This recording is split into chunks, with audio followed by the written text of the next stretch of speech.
All right, joining me is Tony Seow, Vice President and Head of Regulatory Strategy at Nasdaq, who, of course, is one of the world's largest stock exchanges. Though, as we'll get into, and this is why I thought Tony would be an excellent guest, Nasdaq is much more than just an exchange. This is really a technology company involved in everything from data analytics to compliance tools, market surveillance, including as it pertains to crypto, which might surprise some people. But Tony, welcome to the podcast. Great. Thank you for having me. All right. So, NASDAQ, we are talking about one of the world's largest exchanges.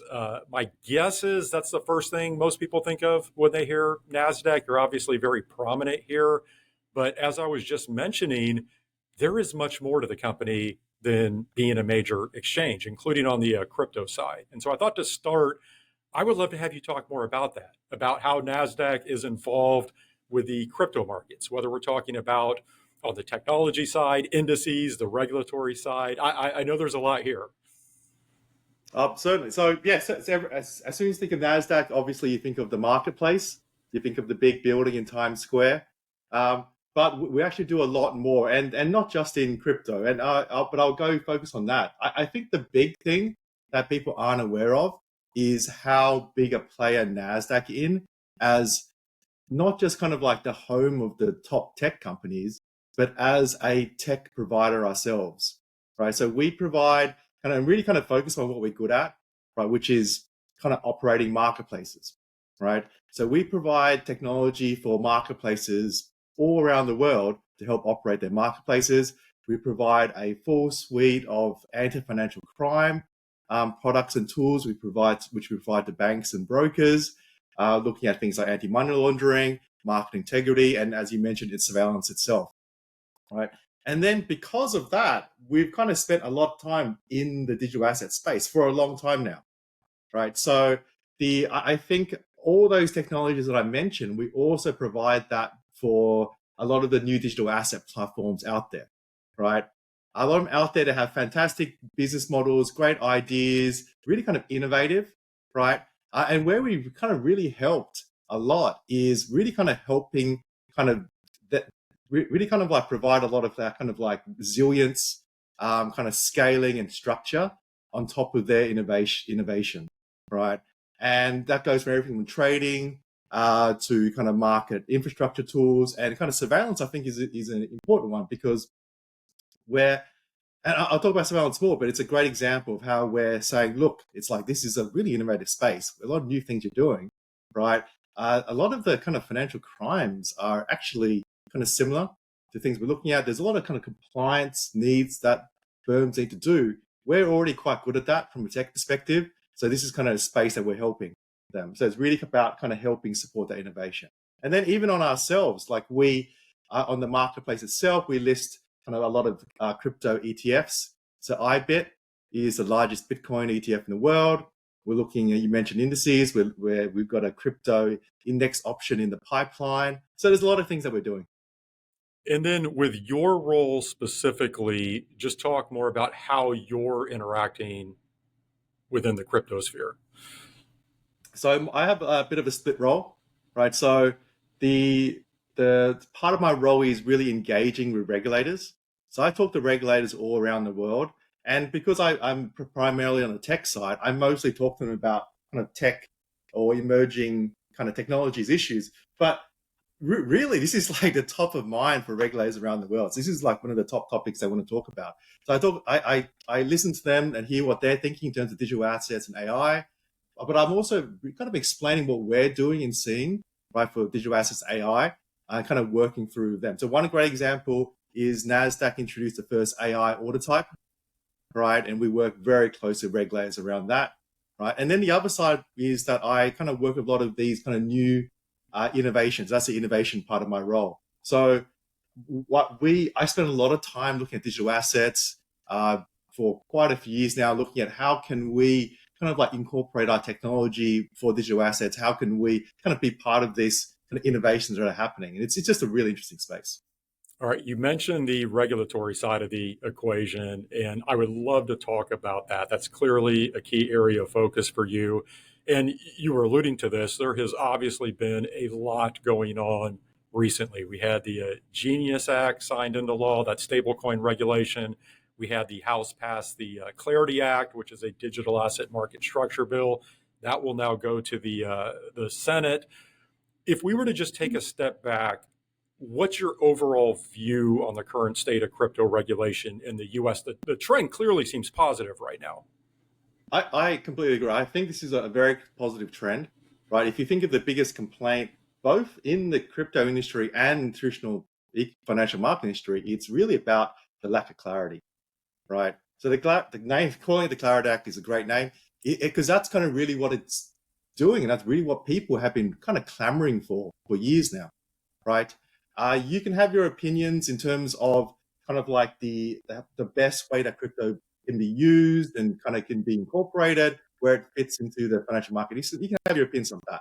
But I think everyone agreed that the lack of clarity made everything difficult from innovation perspective. And it was kind of quite different compared to what you see kind of elsewhere, where you saw a lot of kind of, particularly in Europe and in certain areas of Asia, where you saw them providing much more clarity in how they viewed stablecoin, digital assets, and kind of their plan in terms of how do we regulate and incorporate these kind of new types of kind of asset classes, right?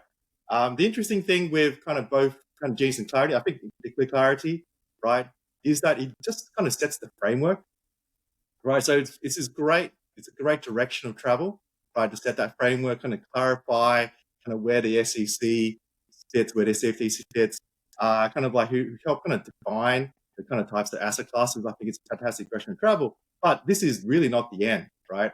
I mean, what it just kind of gives that framework.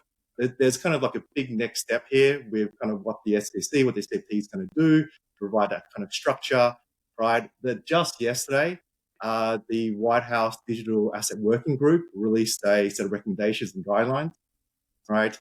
Which is kind of really that kind of, it kind of shows how quickly things are moving in this space, right? We have Genius, we have Clarity, and we're already kind of looking at kind of how we're going to implement in practicality some of these things that have been defined in Clarity Act. You mentioned previously that there had been a lack of clarity just around innovation in this area. And this is something I've talked a lot about just when it comes to crypto regulation in the US, this balance between regulation and innovation. And in my opinion, and it sounds like you would agree, if we look back over the past several years, I feel like that balance has been out of whack, where perhaps we've been way too strict or cumbersome as it pertains to regulation and maybe not enough focus on allowing innovation. I'm just curious, how does NASDAQ view that balance? Because it is a balance. Yeah, so on the Nasdaq side, I think the thing we're really pushing is what we call smart regulation, right? And so smart regulation is really kind of two things, and it's really exactly what you said. I think it is that balance of encouraging innovation, which is core. When we talk about regulation, encouraging innovation, sounds like a kind of conflict, but really that's really the goal of good regulation, is to encourage, build a framework for innovation. And this kind of what we're talking about with kind of Genius and Clarity, right? The lack of the kind of regulatory clarity, that was actually the roadblock, right? There were certain things which were potentially burdensome, but it was really the lack of clarity that I think kind of stifled that innovation, right? And the goal of kind of a lot of the things we're seeing happening is really to kind of improve that. And then on the other side, for smart regulation, is kind of what we call maintaining system integrity, right? And where the core of that is really investor protection, right? Investor protection is key. That's paramount, right? But investors are also protected by having a kind of essentially like a robust, innovative ecosystem, right? Where they're able to invest and participate in, right? The investors, they're not benefited by a stifled framework, right? You can't just focus purely on investor protection, but have them invest in a very kind of stifled ecosystem, right? So that's what we mean by smart regulation, where you're able to innovate, to protect the investors, which is paramount, right? But also you're thinking, okay, from ecosystem perspective, is there systemic risk that we're kind of ensuring is going to happen? Are we innovate in a way where the ecosystem can grow? Is there a level playing field? I think there's got a lot of aspects to that. And I think when people think regulation, we're probably just thinking of compliance, but what is the overarching goal here, right? I think the overarching goal is to build a strong financial ecosystem, right? And then, and this is kind of more just from my personal perspective, I think part of that is, yes, we should give greater clarity on digital assets, right? But it's really, you got to think of the entire ecosystem. So what is the interaction of digital assets, traditional assets, right? The goal here isn't just to create more investment silos or kind of, which just make it harder for kind of, firstly, for the end investor to kind of participate in the marketplace, but also just from and my focus really much is very much on financial crime, but it creates kind of gaps where criminals can essentially kind of evade these regulations because of these gaps, right? So you got to think of that kind of overarching ecosystem of traditional markets and digital assets together. One thing I'm curious about is you closely monitor the regulatory backdrop really around the globe. You don't just focus on the US. What have you seen, or what are you seeing in terms of the various approaches to crypto regulation that perhaps you really like, and maybe some areas that could be improved? Like what's working and what's not working around the globe if you were to compare it to what we've seen in the US? Yeah, I would say there's something really interesting because we were looking at crypto regulation globally and thinking about it globally for quite a few years now. And it's what's really fascinating, I found, is that if when we did a global overview, maybe like 4 years ago, right, there was such a huge diversity, right, in terms of how regulators treated digital assets, right? And it went from outright banning it completely, right, to basically complete kind of like incorporation of it as a method of payment, right? And you had kind of a lot in between that spectrum, right? And the way they enacted these things was kind of really quite diverse. But I think what we've seen in the past 4 years is kind of like well, not standard setting is not the word, but a greater convergence, right? In terms of an approach towards it. And even in the US, right? Like the US approach now is actually more in line with what we're seeing globally, where it's about greater clarity in terms of treatment of digital assets, right? We're seeing kind of the incorporation of kind of more rules and compliance upon the platforms themselves, right? There's one of the trends, and is actually one of the things in the Digital Asset Working Group report, is around just tax treatment, right? And thinking about tax treatment of digital assets, which is something that was, I'm going to say, like very much overlooked, right, in a lot of these initial regulations, right? So I think that is the overarching trend. I would say this: it's kind of like it's still quite diverse, right? So you see, and like say Genius and Clarity, as I mentioned, is still frameworks, right? But if you kind of contrast that with, say, MiCA in the EU, right? And in MiCA, you have a very comprehensive kind of treatment of digital assets, right? Mostly focused on CFI, right? But similarly so to the kind of Genius and kind of Clarity, right?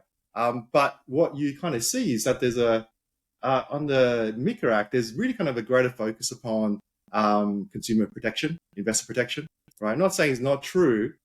We're still got to see the kind of what's printed out in the kind of CFTCC, SEC, as they kind of put these kind of anti consumer protection rules in place, right? But you kind of do see kind of like certain rules I find interesting around where, for in the US, they have the provisional licensing for the platforms, and they're proposing in these acts, whilst in kind of Singapore and in MiCA, it's a pre-licensing regime. So you get your license first before you can kind of do anything, right? That kind of shows, I think that's kind of an interesting kind of approach, right? How one thing I like about the US one, they have that kind of space for innovation, right? But I do kind of like some of the approaches kind of elsewhere. So in Japan, they have the very strong SRO in Japan, right, for digital assets. And I find that kind of really interesting, how to really incorporate the industry, right, into the actual digital asset kind of framework, right? And it's kind of requirement a lot of these platforms need to be part of this SRO, and they're really kind of taking that strong SRO approach. The licensing regimes I find kind of quite interesting. Different approaches people take on licensing regimes, but also I think the thing I've seen where I feel it's where people have kind of done it well is where they've thought about it in that context of not digital assets as a purely, completely separate asset class, right? How does this incorporate in the broader financial ecosystem, right? I think regimes that have thought of that, and I think MiCA is actually a good one where they have thought of that quite well, right? Uh, uh, I think is a good approach because in the end, like the digital assets, crypto, it's never going to take off if it's just purely its own kind of sandbox by itself, right? It's really about how does this incorporated across a broader framework. We shouldn't just be completely separating traditional and digital assets. Well, and maybe you can talk more about that in the context of clearly with what you were just describing there is some diversity in how different countries are approaching regulation, but you also mentioned that you are starting to see some convergence.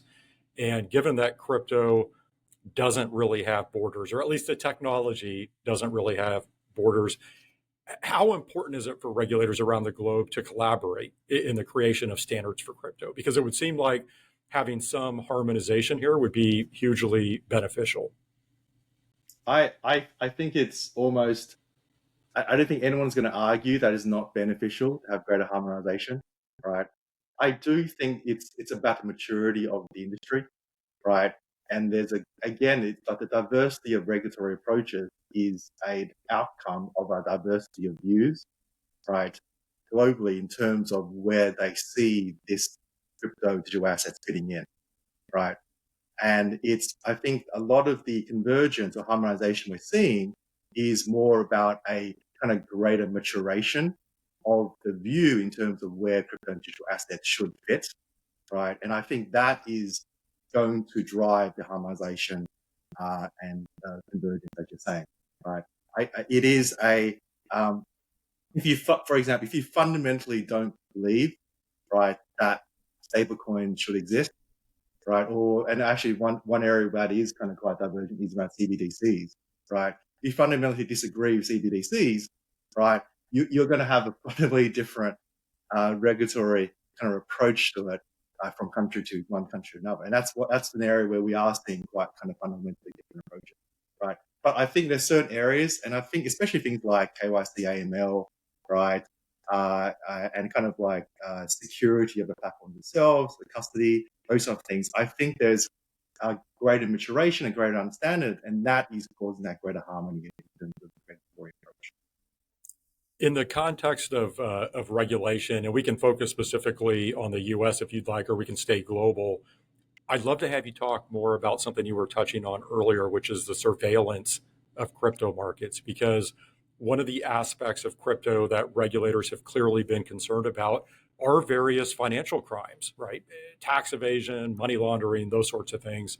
And certainly having proper surveillance can help alleviate those concerns. And again, this is something NASDAQ is heavily involved with, surveillance technology. Can you talk more about that? And I'll tell you, it's funny. I started following the surveillance aspect much more closely when the spot Bitcoin ETFs were seeking approval. The surveillance sharing agreements were a big talking point. So I learned a lot more about it. But just explain some of the work NASDAQ is doing here. So we've always been a leading provider of surveillance solutions, right?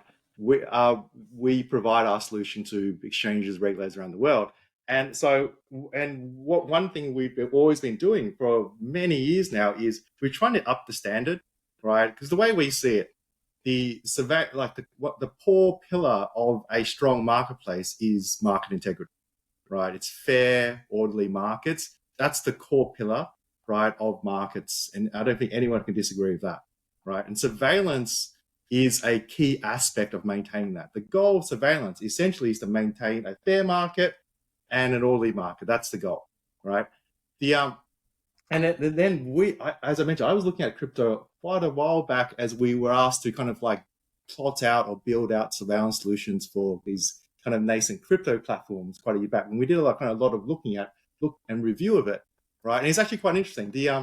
Like from a technology perspective, the technology actually makes certain aspects of monitoring a market much easier, right? Because you have the DLT actually makes certain things around tracing and monitoring a lot easier than in a traditional marketplace, right? And so I saw a lot of kind of potential benefit with these types of technologies.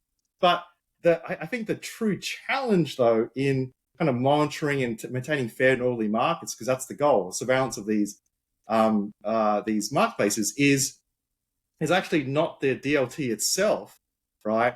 But I think it's kind of driven from the maturation of the markets, but it's just again, the diversity of the markets, because it's so. But that's a product of how innovative it is, right? People are just trying lots of new things, right? They're trying lots of new models. They're trying to trade in new ways. They're trying to charge fees in new ways. I find it fascinating. For me, it's just been a fascinating area, right? But that's what causes the challenge of how do we kind of monitor and survey these market makers, keep them safe, right? The challenge actually comes down to that diversity, right? So yes, 24/7, like people talk about 24/7 as if it's a strong challenge, but like 24/7 is something that has been happening in traditional marketplaces for a long time. Maybe equities, we're discussing it more now, right? But if you're kind of looking at kind of commodities markets, FX markets, a lot of them have been trading 24/5 or 24/7 for a long time now, right? So that's not a new aspect, right?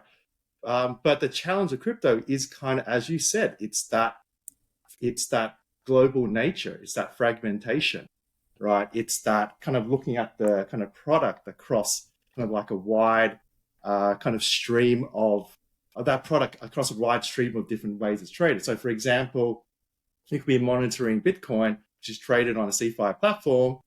There's kind of activity that's happening kind of on the blockchain, kind of directly as kind of like a over the counter. And then you might have trading on some kind of DeFi bulletin boards, which are in a completely different jurisdiction, right? And these are fairly fungible assets, right? Like, how do you kind of monitor that, right? In a traditional market, that's the additional complexity. And again, these different platforms that may be trading an asset will have incredibly diverse business models, right? Just the way that they're quoting, right, may be fundamentally quite different, right? So I think for me, that was a lot of the challenge, right? I think a lot of the blockchain things for building a monitoring platform were not overly difficult. We found it, if anything, we found it helpful incorporating them, right? But the challenge was kind of taking that knowledge and being able to have monitoring that could handle that great diversity of different models and be able to kind of adapt and change. Because that's the other thing, and I really kind of, that's why I love the space. It's so adaptive and constantly changing, right? People are changing their business models, they're introducing new products all the time. But that kind of creates a challenge for me, because every time you introduce a new product, if you want to have a safe and secure market, then I've got to sit down and think, okay, well, with this new type of trading model, how could someone kind of manipulate that, like trading activity? Because I've got to think about that, right? And then how do we design a system that's able to kind of catch that? I'll give you a great example, which is a really interesting one. There was a case a few months ago, the FBI one. I'm not sure if you've heard of it, Operation Token Mirrors, right? So just quickly, this is like an FBI case. They did a honeypot, right? They created their own token called Next Gen AI. Great name, by the way. And they essentially kind of like contracted with companies that would manipulate your token for you, right? And they would essentially provide market manipulation as a service. And this is kind of the level of, so when I say innovation, that's the kind of type of innovation that kind of I'm kind of like talking about. But if you kind of look at the surveillance, like the types of behaviors that they were contracted to do, they were wash trading, pump and dump schemes. These are, I would say, they're kind of common in the kind of crypto space, but it's not like they are completely new types of behavior, right? I think like first wash trading rules and pump and dump rules came in the 1930s, I believe, right? So these types of things have been happening kind of for a long time. But the challenge is really about how do we kind of like incorporate in safety, security, integrity, right, in this new space, which is trying to innovate as fast as possible. So, as you described all of that, two things clearly stood out to me. Number one, you have a strong passion for this area, which I love, and obviously you're deeply knowledgeable. But you hit on something that is really interesting, and maybe it's a bit obvious just with how fast the crypto space is evolving and the innovation there. If I think about that from a market surveillance technology perspective, it's almost like you're constantly chasing that innovation. It's got to be really tough to stay on top of. Obviously, you're doing a good job of that, but I don't know that I envy your role either. You probably have a few sleepless nights. It is. I luckily I find it hugely fascinating. I love kind of like it's such an interesting space, right? And also it's a little bit of a back to basics space for me as well, because like some of the things happening in crypto markets are very hard to do in traditional markets because we have a lot of kind of like fail safes and monitoring and surveillance programs already in place, right? But we're seeing them kind of actually kind of resurge a little bit in kind of crypto markets. Wash trading is a good example, right? Like there's a lot of checks for wash trading in traditional markets, right? And in crypto markets, it's a space where, because there's less oversight, we're kind of like seeing more of that type of behavior happening, right? But it is that, for me, it is that diversity of business models. And this is also why I think for me, at least kind of as we're kind of like building out the surveillance product and a tool, and we're kind of thinking about, oh, how do we monitor secure these spaces? Something I always say back to the platforms or the firms themselves who are innovative is that you got to like think of the broader ecosystem, right? And you got to think of the broader security of the ecosystem as you put together these kind of business models, right? Like like at Nasdaq ourselves, right? Our surveillance program on monitoring program, which we use ourselves, right? That's core to our platform, right? And that's core to how we see us running a kind of a well-trusted marketplace, right?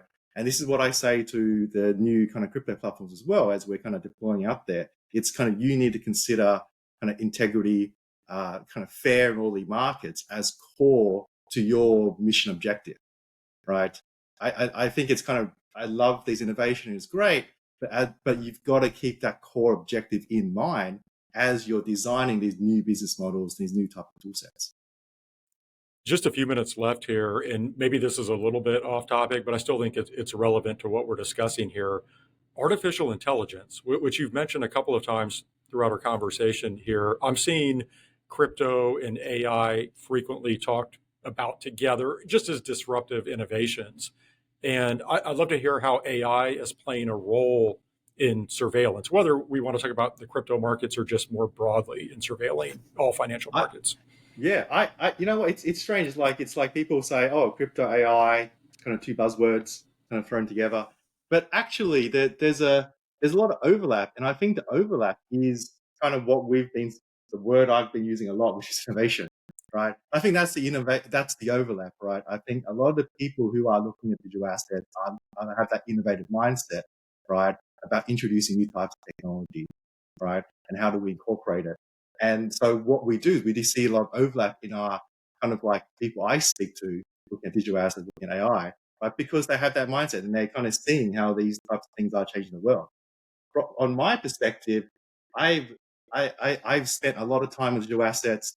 I now spend a lot of time, well, I have for a long time, but in particular right now, we've spent a lot of time on AI in a kind of similar way. And I've almost kind of thought about it in that similar disruptive way as well, right? And we've incorporated artificial in a lot of different ways in our surveillance kind of product. And if you think about a challenge I've mentioned, right? The challenge I've mentioned is we're trying to find bad things in this, which are kind of gray area, in this kind of constantly evolving kind of like kind of market dynamic, right? And it is kind of quite hard to use a purely traditional model, right, which may be purely statistically based, right?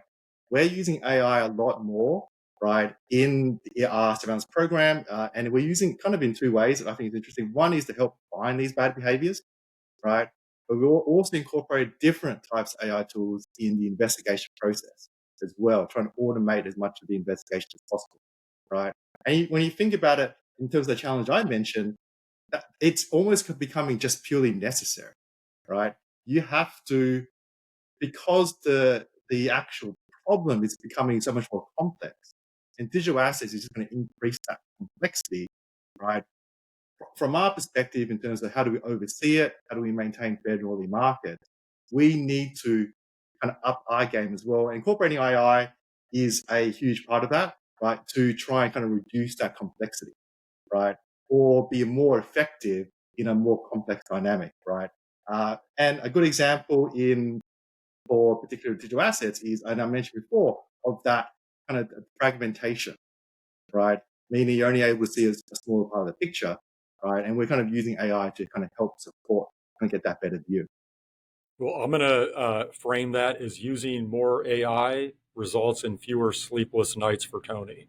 That's how I'm going to look at that. But Tony, love your passion around this topic. I really enjoyed the conversation this week, and certainly greatly appreciate your perspective. Thank you for joining me.